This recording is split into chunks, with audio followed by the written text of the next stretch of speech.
शाबूच्या तांदळाचे सालपापडे बनवताना बऱ्याच जणांना एकच प्रॉब्लेम होतो की त्या सालपापड्या बनतात अगदी व्यवस्थित, पण वाळल्यानंतर मात्र ते चिरडतात. तर त्याच्यासाठी ना, जर तुम्ही पाण्याचं प्रमाण आणि टायमिंग जर व्यवस्थित फॉलो केलं ना, तर तुमची प्रत्येक सालपापडी ना अगदी व्यवस्थित होईल.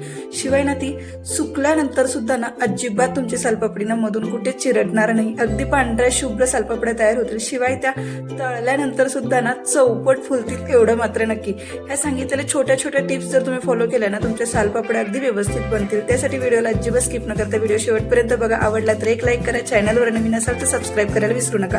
नमस्कार मंडळी, मी प्रियांका. तुम्हा सर्वांचं प्रियाज फूडीमध्ये मनापासून स्वागत. तर इथे बघा, मी 1 ग्लास इतके शाबू तांदूळ घेतलेले. तुम्ही कोणत्याही वाटीने किंवा कोणत्याही कपने वगैरे हे मेजर करून घेऊ शकताय. तर इथे ग्लासने मोजून घेते मी. आता हे शाबू तांदूळ ना आपल्याला सगळ्यात पहिल्यांदा ना साफ करून घ्यायचेत, कारण ह्याच्यावरती ना खूप स्टार्च असतो. त्यामुळे हे तांदूळ ना आपल्याला 3 ते 4 वेळा ना पाण्याने चांगलं व्यवस्थित असं धुवून घ्यायचं.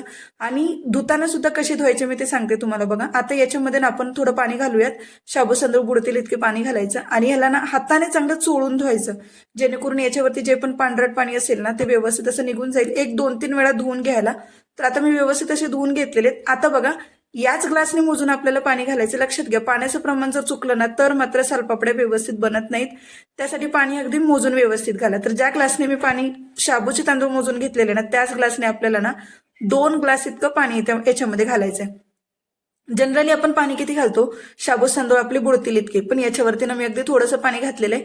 अर्धी कांडी बुडून त्याच्यावरती थोडंसं पाणी आलेलं आहे. म्हणजे 1 ग्लास शाबू तांदूळ असतील तर 2 ग्लास आपल्याला पाणी घालायचे. आता याला ना तुम्ही जास्तीत जास्त एक 5 ते 6 तासांसाठी ठेवून द्या. जर तुमच्याकडे जास्तच वेळ आहे तर रात्री ही प्रोसेस केली तरी तुम्ही चालेल. आता दुसऱ्या दिवशी ना ह्याला तुम्ही घेऊ शकता. आता माझ्याकडे वेळ नाहीये म्हणून एक 6 ते 7 तासांसाठीच मी ह्याला भिजत घातलं होतं. आता याच्यावरती झाकण ठेवूयात आणि आपण ह्याला एक 6 ते 7 तासांनंतर उघडून बघूयात. तर आता हे बघा, शाबू तांदूळ भिजलेले आहेत आणि याच्यावरती ना अगदी इतकं पाणी आलेलं आहे. आता शाबू तांदूळ भिजलाय कसा तो मी तुम्हाला दाखवते. हे बघा, प्रत्येक दाना त्याचा अगदी मऊसूत असा झालेला आहे. एवढं पाणी घातलेलं. पाण्याचं प्रमाण जास्त झालं तर मात्र सालपापड्या व्यवस्थित होत नाहीत. कमी झालं तर मग मात्र तुमच्या सालपापड्या पटकन शिजतील आणि पाणी मात्र त्याच्यामध्ये पूर्ण कोरडं होऊन जाईल. त्यासाठी पाणी वापरताना अगदी व्यवस्थित वापरा. आता हे मी साईडला ठेवते. आता या टोपामध्ये मी सालपापड्यासाठी शिजवून घेणार आहे. तर जनरली हा टोप ना थोडासा आकाराने मी मोठा घेतलेला आहे, जेणेकरून याच्यामध्ये आपल्याला व्यवस्थित असं ढवळता येईल. तर आता या ग्लासने मोजून आपण याच्यामध्ये पाणी घालायचं. ज्या ग्लासने शाबू तांदूळ मोजून घेतलेले, 1 ग्लास, हा 2 ग्लास, हा 3 आणि हा 4 ग्लास. तर इथे मी 4 ग्लास इतके पाणी घातलेले आहेत. आपण शाबू तांदूळ भिजत घालताना 2 ग्लास घातलेले, म्हणजे टोटल आपल्याला 6 ग्लास इतके पाणी घालायचे. तर आता याच्यामध्ये बघा, हा टोप मी गॅसवरती गरम करायला ठेवलेला आहे. आता पाण्याला पटकन उकळी यावी त्याच्यासाठी याच्यावरती एक झाकण ठेवून देऊया, जेणेकरून पटकन उकळी येईल. तर आता इथे बघा, हे शाबू तांदूळ आपण भिजत घातलेले ना, ते पटकन अगोदर जरा मोकळे करून घ्यायचे, जेणेकरून ना पाण्यामध्ये सोडताना आपल्याला ह्याला ना जास्त असं ढवळता येणार नाही. तर आता हे शाबू तांदूळ व्यवस्थित असे अगोदर मोकळे करून घेतलेत. आता इथे बघूयात आपल्या पाण्याला उकळी आली का. तर आता हे बघा, पाण्याला सुद्धा पटकन अशी उकळी आलेली आहे.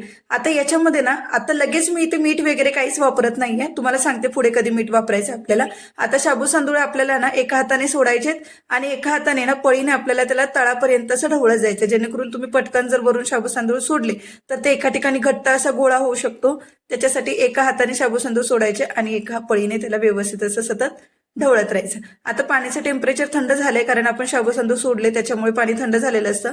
तर आता इथे ना गॅस फुल ठेवायचा आणि पाण्याला ना आपल्या उकळी आली पाहिजे इथपर्यंत आपल्याला शाबू तांदूळ व्यवस्थित असे सतत ढवळत राहायचेत.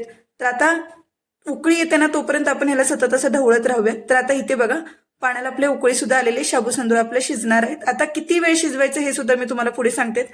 सगळ्यात पहिल्यांदा ना आपल्याला हे शाबू तांदूळ ना ट्रान्सपरंट होईपर्यंत शिजवायचे. टायमिंग कसं फॉलो करायचं ते मी तुम्हाला सांगते पुढे.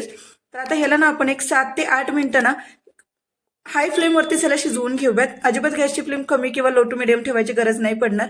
आता इथे बघा, एक ना टोटल 10 ते 11 मिनिटं झालेली आहेत. आता शाबू तांदूळ ना आपला ट्रान्सपरंट असं नाही झालेलं, पण जे पाणी आपलं होतं ना ते थोडंसं असं आटत आलेलं आहे आणि तुम्हाला जाणवेल की आपलं शाबू तांदूळ असं घट्ट होत आलेलं आहे. हे बघा, अगदी असं घट्ट होत आलेलं आहे. पण ह्याला ना आपल्याला पुढे एक ना 15 ते 17 मिनिटापर्यंत, म्हणजे टोटल शाबू तांदूळ आपण पाण्यामध्ये घातले तिथून पुढे आपल्याला एक 15 ते 17 मिनिटं होत आलेले आहेत. आता बघा, ह्या पाण्याची कन्सिस्टन्सी कशी, म्हणजे पाणी एकदम घट्ट सुद्धा झालेलं आहे आणि शाबू तांदूळ ना आपले असे पूर्ण शिजत सुद्धा आलेले आहेत. म्हणजे टोपामध्ये आपण जेव्हा शाबू तांदूळ घातले की नाही शिजण्यासाठी, सुरुवातीपासून ते आतापर्यंत ना 15 ते 17 मिनिटं झालेले आहेत. अगदी असं परफेक्ट आपल्याला टेक्स्चर पाहिजे याचं. हे बघा, शाबू तांदूळ ना पूर्ण असे ट्रान्सपरंट झालेत. आता शिजलेत कसे ते बघायचे बघा. एका प्लेटमध्ये ना हे शाबू तांदूळ असे पसरून घालायचे घातल्यानंतर पळीने. आणि हे जर असं कुठे पसरत वगैरे नसेल ना तर समजून जा की अगदी परफेक्ट झालेले. मी 1-2 वेळा घालून बघितले, मला वाटलं की हे पूर्ण असं पळतंय म्हणून मी त्याला परत शिजवून घेतलं. टोटल मला 15 ते 17 मिनिटं लागलेत. आता ह्या स्टेजला याच्यामध्ये ना आपल्याला मीठ घालायचंय. मी गॅस बंद केलेला आणि त्याच्यानंतर थोडंसं असं त्याला कोमट करून घेतलं. आणि आता ह्या स्टेजला याच्यामध्ये अर्धा छोटा चमचा इतकंच मीठ घातलेलं आहे. मिठाचं प्रमाण जास्त करू नका, नाहीतर ना मग परत हे आपल्याला घालताना कमी वाटतात पण मतलब वाढल्यानंतर ना हे कमी होतात. त्याच्यासाठी सुरुवातीला मीठ वगैरे अजिबात जास्त करू नका. आता मी याला घालायला घेते तर सुरुवातीला मी ते उन्हामध्ये नाही घालते. एक चटई अंतरले, चटईवरती एक प्लास्टिकची शीट अंतरले आणि त्याच्यावरती आपल्याला सालपापड्या घालून घ्यायच्या. तर एक पळी भरून घेतलेली, त्याच्यातले मी 2 येतील त्या हिशोबाने जाते याच्यामध्ये घालून घेते. लक्षात घ्या की घालताना सुद्धा याला सावलीमध्येच घालायचे, अजिबात उन्हामध्ये डायरेक्ट घालायला जाऊ नका. नाहीतर ना उन्हामध्ये जर तुम्ही याला घालायला घालणार तर ह्या सालपापड्या तुमच्या चिरडतील, पाहिजे तशा अगदी व्यवस्थित बनणार नाहीत. तर आता मी एवढ्या सालपापड्या घालून घेतलेल्या. जनरली ना एका ग्लासमध्ये 50 ते 60 होतात. आता एक दिवस याला सावलीमध्ये वाळवून, आता यांना ना मी दुसऱ्या दिवशी उन्हाला घेऊन गेले.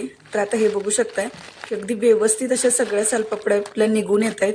हे बघा, अगदी कुठेच ना व्यवस्थित अशा चिरटत वगैरे नाहीयेत. फक्त तुम्ही ना व्यवस्थित ह्याला बनवा आणि उन्हाला वाळवा. 2 दिवस मी ह्यांना वाळवून घेतले. आता आपण यांना तळून घेऊयात. तर गॅसवरती तेल गरम करायला ठेवून दिलेलं आहे. आता तेलामध्ये ही सालपापडी सोडायची आणि बघू शकता किती चौपट म्हणाल ना तर अगदी मस्त अशा सालपापड्या सगळ्या टम्म अशा फुगून येतात.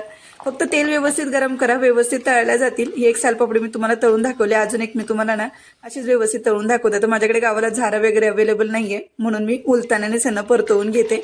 आता तेल चांगलं गरम असलं ना की पटापट अगदी एक एक एक मस्त असे तळून होतात. आता फक्त तळताना यांना एका बाजूने दुसऱ्या बाजूने असे व्यवस्थित तळून घ्या. चांगले तळले ना की खायला सुद्धा मस्त अशा कुडूम कुडूम लागतात. तर आता ह्या सालपापड्या सगळ्या आपण अशाच तळून घेऊयात. हे बघू शकताय शाबू तांदळाचे आपण बनवलेले आहेत सालपापड्या आणि अगदी पूर्ण अशा पांढऱ्या शुभ्र तयार होतात. आणि अगदी तोडून सुद्धा मी तुम्हाला दाखवते. हे बघा किती छान आवाज येतोय तिचा. अगदी कुरकुरीत अशी तयार होते.